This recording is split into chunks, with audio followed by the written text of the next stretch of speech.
Allahumma salli wa sallim wa barik ala Muhammad wa ala alihi wa ashabihi ajma'in wa la hawla wa la quwwata illa billahil aliyyil azim. Rabbi shrah li sadri wa yassir li amri wa hlul 'uqdatam min lisani yafqahu qawli. Amin ya rabbal alamin. Amma ba'du. Para alim, para ulama, para kiai, sepuh bini sepuh yang saya muliakan, jamaah sekalian, Bapak Ibu yang dimuliakan Allah, baik yang ada di Masjid Darut Taqwa maupun yang mengikuti melalui media sosial kami, baik yang ada di Facebook, di Instagram, dan di channel YouTube. Kita bersama-sama dengan Rahman Rahimnya Allah diberikan kesehatan, diberikan kesempatan, kita bersyukur. Mudah-mudahan rasa syukur kita ini menambah nikmat kita, menambah kebahagiaan kita, dan tentunya bisa kita gunakan untuk beribadah kepada Allah. Berharap mudah-mudahan amal ibadah kita diterima oleh Allah Subhanahu wa ta'ala, amal soleh kita diterima oleh Allah, taubat kita diterima oleh Allah, sehingga bisa menjadi sarana dimudahkan oleh Allah segala urusan kita, disembuhkan segala sakit kita dan segala sakit anggota keluarga kita. Ya Allah, kemarin ayah saya operasi, alhamdulillah lancar.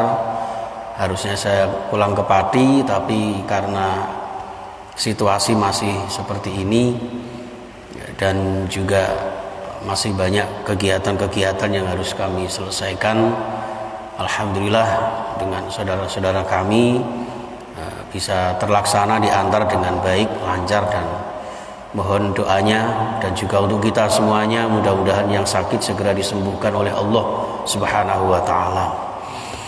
Khususnya virus corona, mudah-mudahan segera dihilangkan oleh Allah dari muka bumi ini, dan yang terkena musibah corona diberikan kesabaran, ketabahan, yang terpenting juga diberikan kesembuhan oleh Allah Subhanahu wa ta'ala.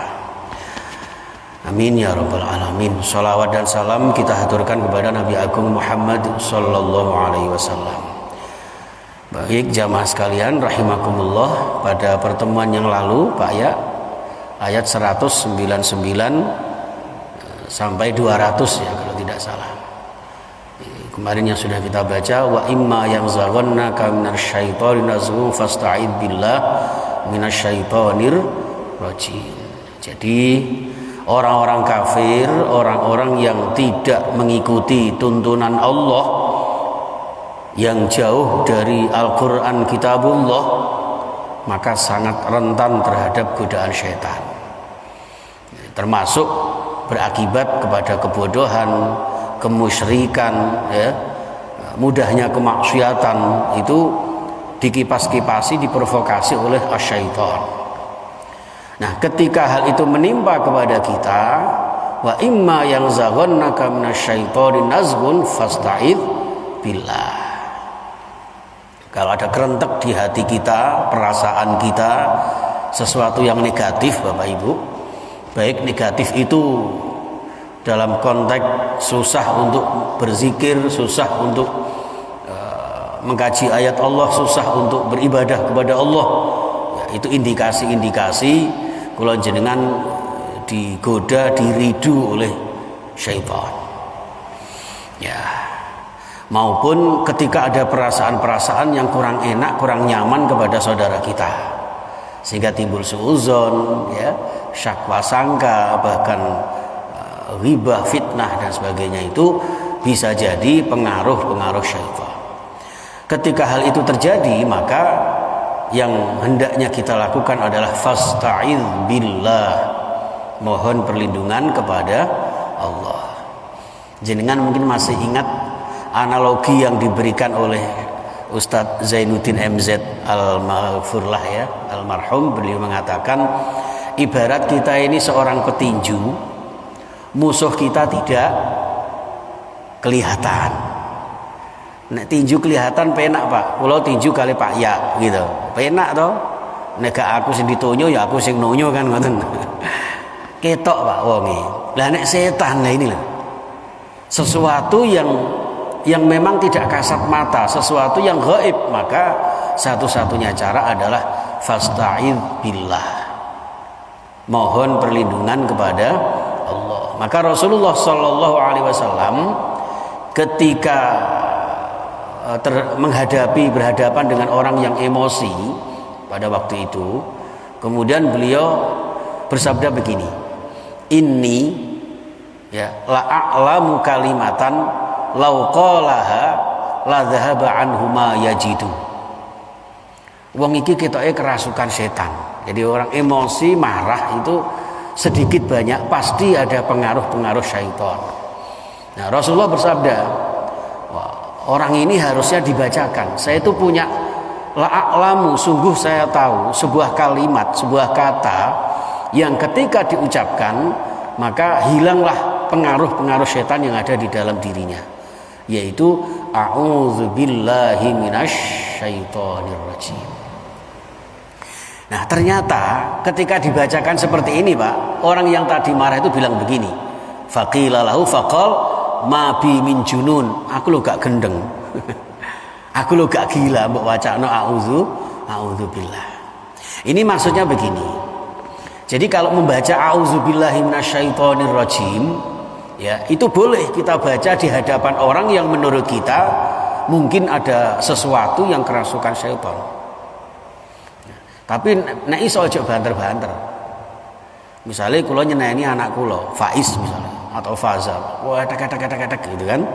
Nah, itu bisa jadi anak saya ini bacakan auzu kepada saya karena bisa jadi saya kerasukan sifat syaitan. Tapi macane aja banter-banter. Oh, abah ini kemasukan syaitan. Auzubillahi minasyaiton. Jadinya yang ngamuk, Pak. Ya.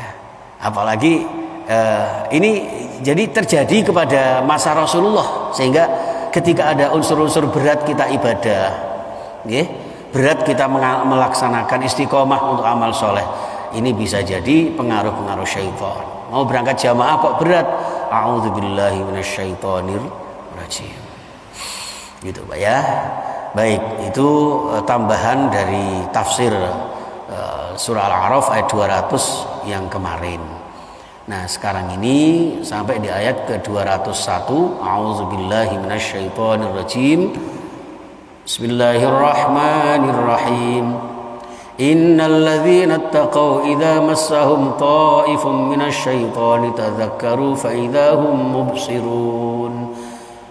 Innal ladzina ittaqaw, sungguh orang-orang yang bertakwa. Ittaqaw itu kalimat fi'il, kata kerja. Artinya orang-orang yang bertakwa itu orang-orang yang berusaha menjaga dirinya. Ittaqa itu isim masdarnya menjadi wiqayah. Ittaqa yattaqi wiqayah. Orang yang menjaga diri. Dari apa? Dari hal-hal yang menjerumuskan ke dalam siksa neraka. Maka munculnya kemudian surah At-Tahrim ayat 6, qu anfusakum wa ahlikum naro. Jaga diri kalian dan keluarga kalian dari siksa neraka.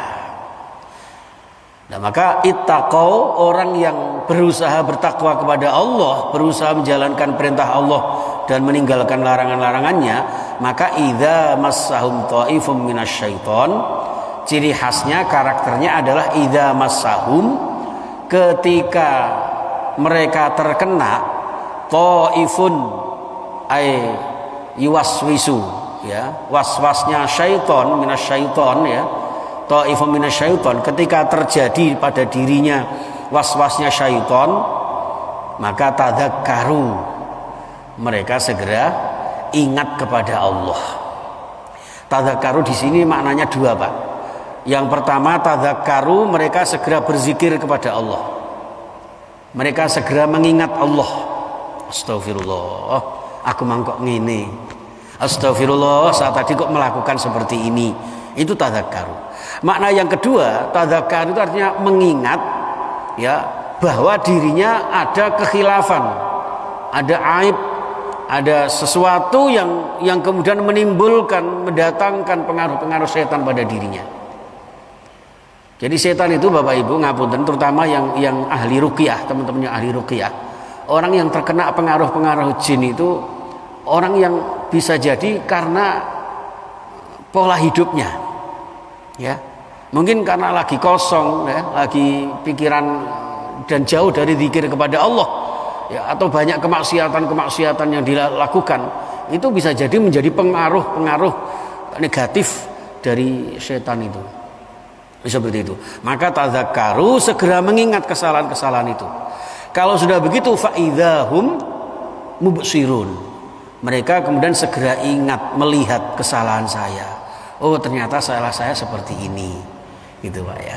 Masya Allah. Sehingga di sini ketika bahkan kula jenengan merasakan sakit, diuji Allah berupa sakit, itu sedikit maupun banyak adalah diakibatkan oleh perbuatan-perbuatan dosa kita yang kemudian diprovokasi, dikipasi oleh syaitan.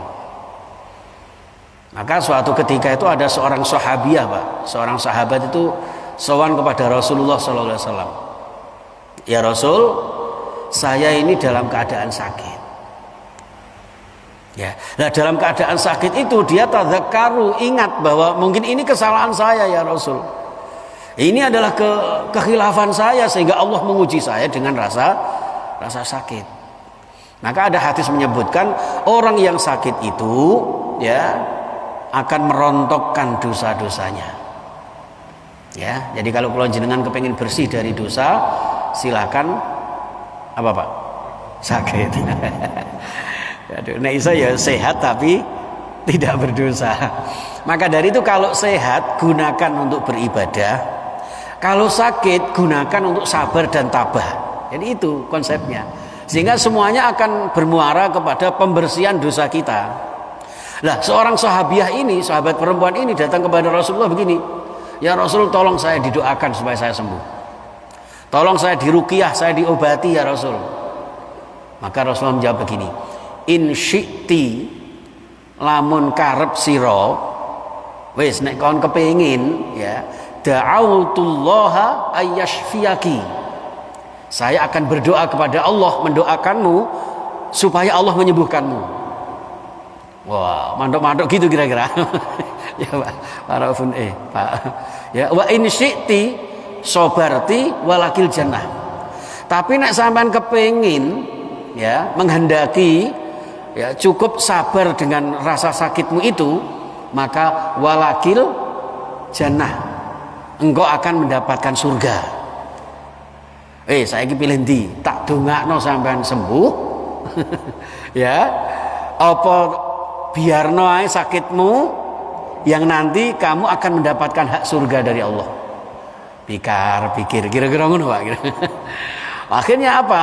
Ternyata beliau seorang sahabat putri ini mengatakan faqalat bal asbiru.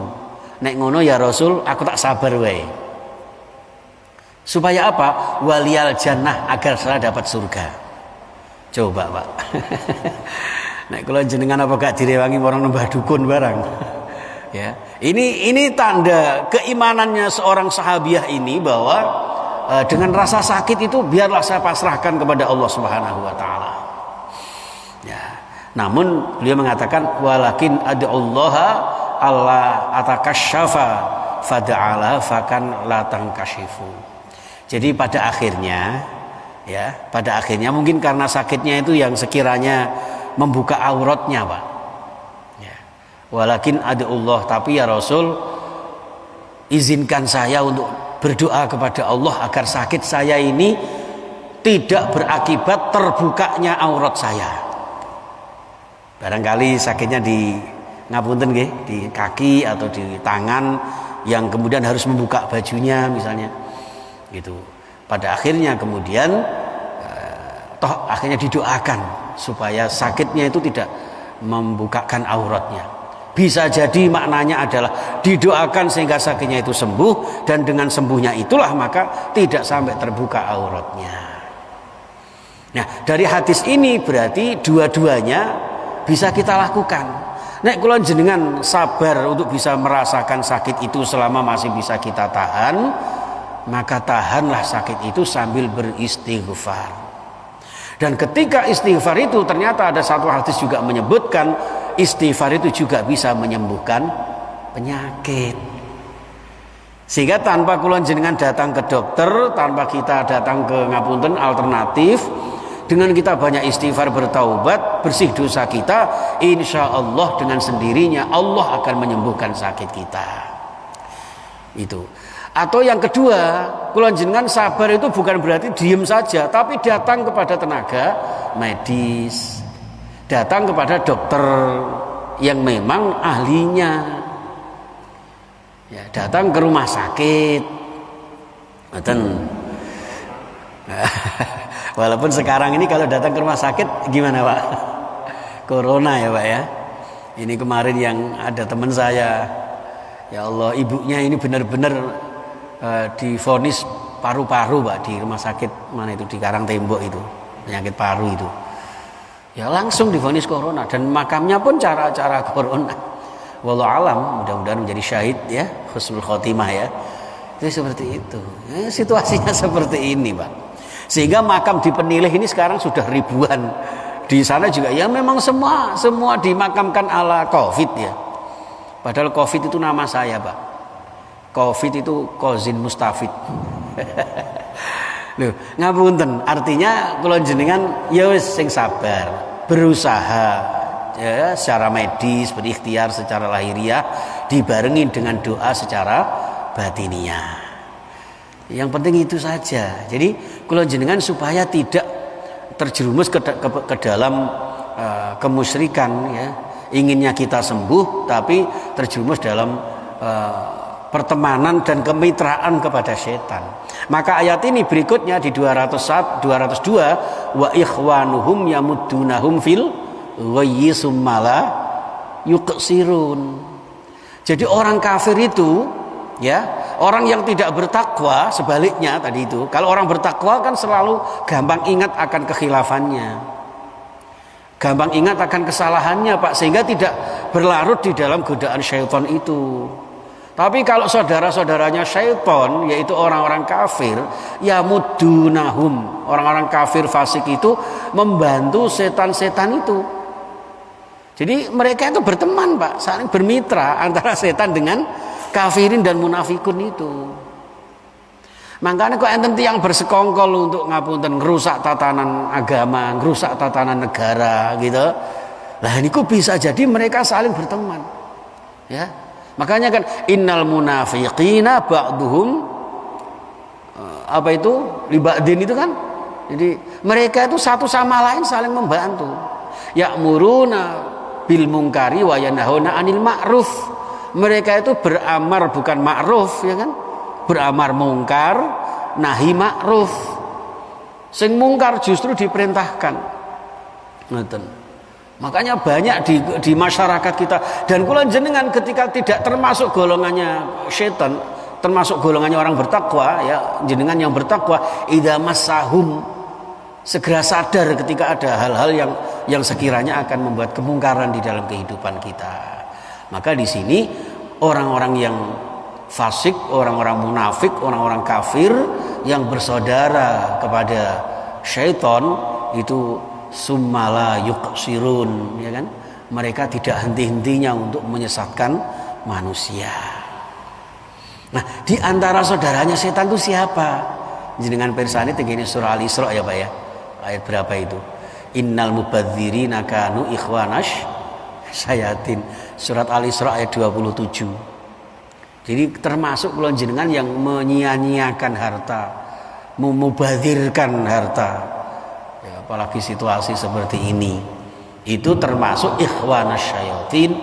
Ya, itu nauzubillah min dzalik. Jadi hadirin, kita berdoa, kita berharap mudah-mudahan Allah Subhanahu wa taala senantiasa memberikan kekuatan kepada kita untuk melawan syaitan dan memberikan kekuatan kepada kita untuk istiqomah di dalam takwa dan iman.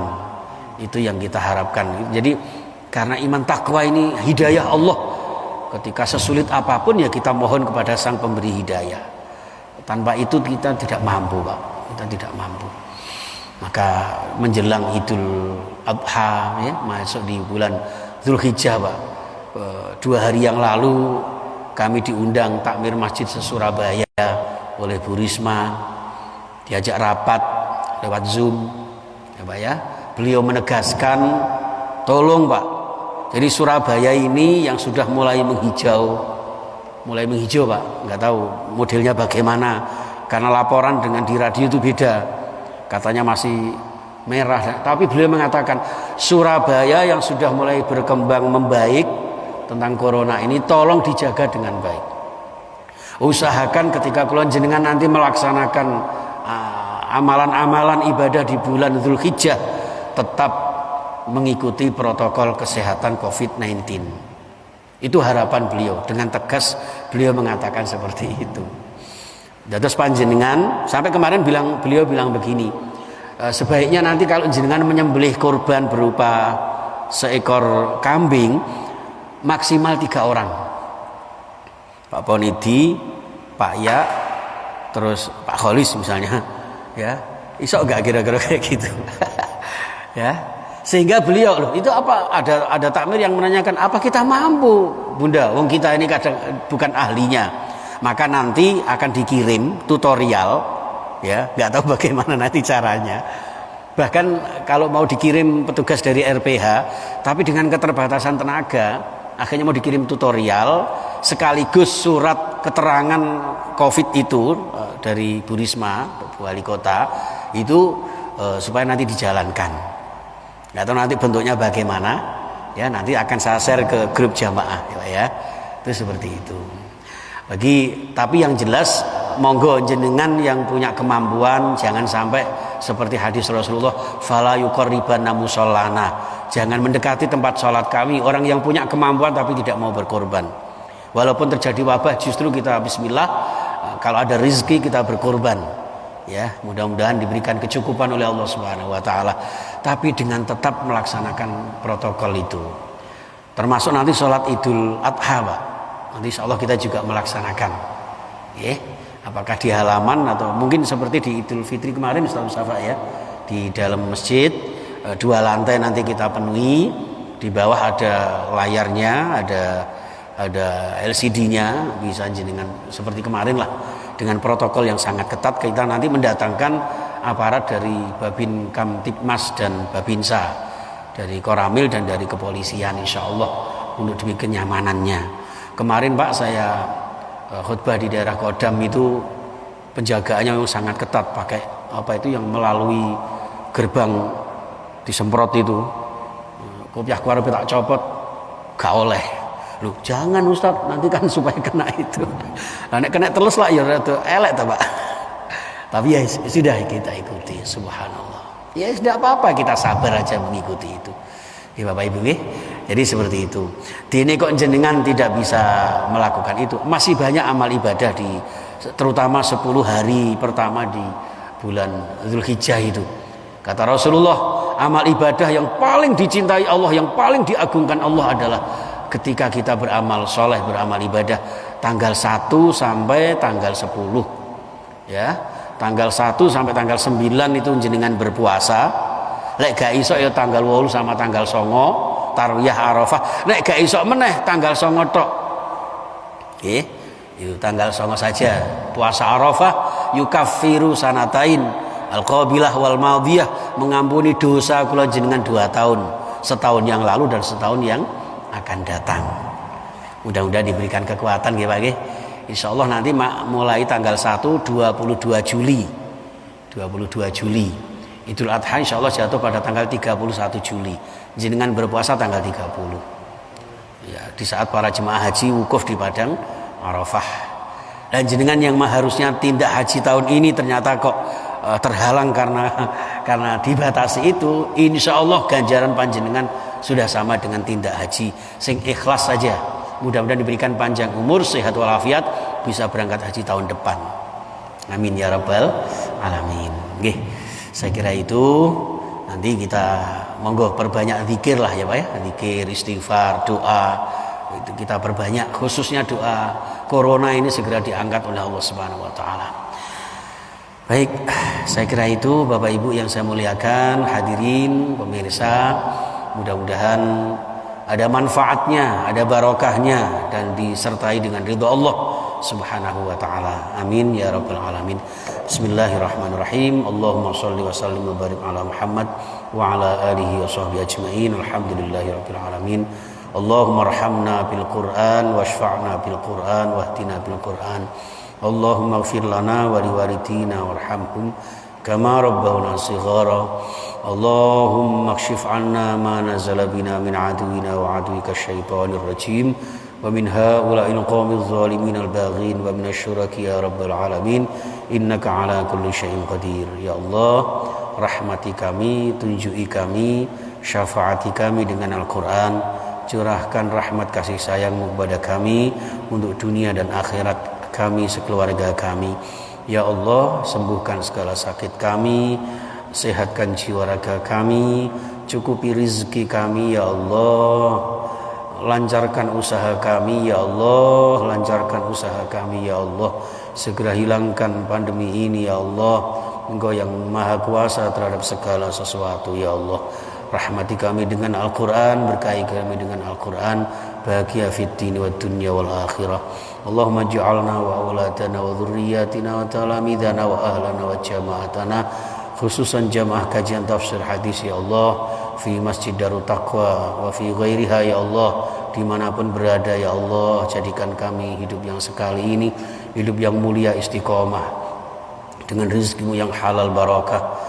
Ya Allah, mudahkan kami berziarah ke Makkah Madinah, mudahkan kami merawat rumah tangga yang sakinah mawaddah warahmah, mendidik putra putri anak-anak didik kami yang sholih sholikah ahli ibadah, berakhlakul karimah, dan suatu saat meninggal husnul khatimah. Rabbana atina fid dunya hasanah wa fil akhirati hasanah wa qina adzaban nar. Wa sallallahu ala sayyidina Muhammadin wa sahbihi wasallam. Walhamdulillahi rabbil alamin. Al-Fatihah. A'udzubillahi minasyaitonir rajim. Bismillahirrahmanirrahim. Alhamdulillahi rabbil alamin arrahmanir rahim maliki yaumiddin. Iyyaka na'budu wa iyyaka nasta'in ihdinas siratal mustaqim siratal ladzina an'amta 'alaihim ghairil maghdubi 'alaihim waladdallin. Amin. Terima kasih dan mohon maaf. Kita akhiri subhanakallahumma wa bihamdika asyhadu an la ilaha illa anta astaghfiruka wa atubu ilaik. Assalamualaikum warahmatullahi wabarakatuh.